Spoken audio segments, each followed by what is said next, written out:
The biggest part, and this is where it was nice to know my background in research actually helped. The biggest part is actually going where your customers are. And so a lot of times people say do research, but I think you have to break that down and say, well, okay, what does that actually mean? It's one thing to go to analyst reports or look at what competitors are doing in the space and say, well, I want to do something similar but different. It's another thing to say, you know what, who are the people that are actually going to use this? What does their day-to-day life look like, even without my technology? Like, how are they, like, for example, exactly, we sell incentive compensation software.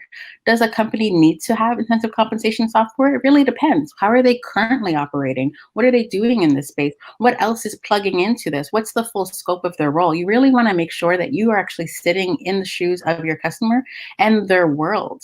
So they have to do this in aim for what? Why are they even trying to do this? Is it just for a job to get a paycheck?